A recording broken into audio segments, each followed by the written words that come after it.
Hello dear student, welcome. तो जैसे मैंने बीके में अकाउंट्स में तुम्हारे लिए एमसीक्यू को पूरा अच्छा मार्क्स दिलाया था, पेपर सॉल्व कराया था, वैसे इकोनॉमिक्स का भी है। और अच्छा, इसको अच्छे से समझते। तो मेथड अडोप्टेड इन माइक्रो इकोनॉमिक। तो माइक्रो इकोनॉमिक क्या करता है मालूम है क्या बच्चा? माइक्रो इकोनॉमिक स्लाइसिंग मेथड करता है। अभी एग्जाम में माइक्रो नहीं लिखा आएगा, मैक्रो लिखे आएगा, तो आपका आंसर रहेगा लंपिंग। तो इसका आंसर है स्लाइसिंग मेथड, मतलब ओनली सी आंसर था। ठीक है। Factor which are working in unorganised market. तो अनऑर्गेनाइज मार्केट में क्या आता है? मनी लेंडर आता है, हंडी आता है, चिट फंड आता है, मतलब ACD आएगा। Okay. Commercial bank organised market है। बाकी तीन 21 दिन में पैसा डबल, 21 दिन में पैसा double. Lakshmi chit fund. Optional function of government. Government क्या काम करता है? ऑप्शनल बोले तो पैसा रहेगा तो करेगा।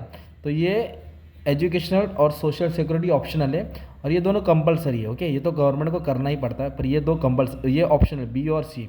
तो आंसर आएगा बी और सी। ऐसा घुमा फिरा क्या आता है बच्चा? सब अपलोड कर दिया, टेंशन मत लो, मस्त मैं तुम्हारे लिए सॉल्व करता हूँ। Statement that highlight the significance of index number. तो इंडेक्स नंबर क्या करता है मालूम है क्या? फ्यूचर प्रेडिक्शन करता है, इन्फ्लेशन महंगाई को भी देखता है, और सुटेबल पॉलिसी बनाता है, मतलब ABC। तो इसका आंसर ये रहेगा। ओके। फिर बोला ब्लड बैंक। तो ब्लड बैंक हमेशा याद रखना, वो टाइम यूटिलिटी करता है। ब्लड बैंक क्या करता है? Time utility. प्लेस बोले तो जगह होता है ना, मतलब प्लेस बोलेगा तो जगह। और नॉलेज बोले तो जिससे एडवर्टीजमेंट से नॉलेज मिलता है। सर्विस जो डॉक्टर, लॉयर, टीचर देता है। इसका आंसर था डी बोलेगा तो ये वाला आंसर था। अभी आया find the odd man out. तो ये भी एकदम भारी है।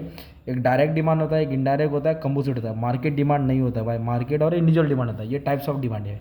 ओके। नेशनल इनकम का फीचर में फाइनेंशियल ईयर आता है, मनी वैल्यू आता है, फ्लो कॉन्सेप्ट आता है, स्टैटिक नहीं आता, स्टैटिक इंडेक्स समर में आता है। Okay. Types of budget, deficit होता है, सरप्लस होता है, बैलेंस होता है, जीरो बजट करके कोई होता नहीं है। लीगल मोनोपोली, पैटेंट है, कॉपीराइट है, ट्रेडमार्क है, लीगल है ना। तो ये ओपेक कार्टेल में आता है। ओके। ओलिगोपोली में। फाइनेंशियल एसेट में क्या आएगा बच्चा मालूम है क्या? बॉन्ड आएगा, सिक्योरिटीज आएगा, डेरिवेटिव्स आएगा, पर लैंड फिक्स एसेट में आता है। लैंड किस में आता है? Fix asset. एक नंबर। अभी ये बहुत खतरनाक है, इकोनॉमिक टर्म, इसमें अपने को समझने का। More quantity demanded due to change in favourable factor determining demand than under the price. मतलब बहुत फैक्टर डिमांड हो रहा है प्राइस के अलावा छोड़ के, तो उसको बोलेंगे इंक्रीज इन डिमांड। क्या बोलेंगे? मोर बोला इसके लिए इंक्रीज, और लेस बोला रहता तो डिक्रीज।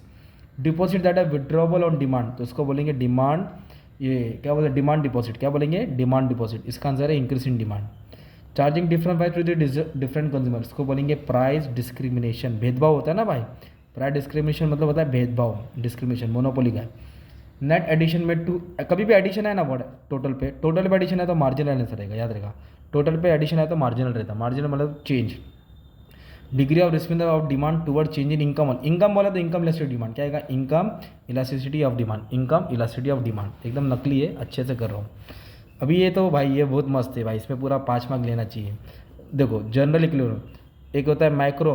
तो मैक्रो जनरल है, तो माइक्रो क्या रहेगा दोस्त? Partial equilibrium. क्या रहेगा? Partial equilibrium. इनकम मेथड है ना, तो फैक्टर कॉस्ट मेथड को इनकम बोलते हैं, तो आउटपुट को बोलते हैं प्रोडक्ट मेथड। क्या बोलेंगे बच्चा? Product method. फॉर्म यूटिलिटी मतलब फर्नीचर, तो डॉक्टर क्या देता है भाई? Service utility. डॉक्टर क्या आएगा? Service utility. परफेक्ट इलास्टिक है, तो जीरो बोले तो ये आएगा, क्या बोलते हैं? Perfectly in elastic. क्या आएगा? Perfectly in elastic. ओके। और एक होता है मोर देन और एक लेस देन, ये होता है अदर फैक्टर वेरिएशन, तो इधर आएगा कांस्टेंट। कांस्टेंट वेरिएशन का उल्टा क्या आएगा? कांस्टेंट। कांस्टेंट मतलब सेम। तो ये तुम्हारा 20 मार्क का MCQ था, एकदम खतरनाक वाला। अपन ने कोशिश किया। अभी नेक्स्ट लेक्चर में कॉन्सेप्ट, डिस्टिंग्विश सब बता दूंगा, टेंशन नहीं लेना। ओके। शॉर्ट वीडियो बनाओ ताकि तुमको ईजी लगे। Thank you.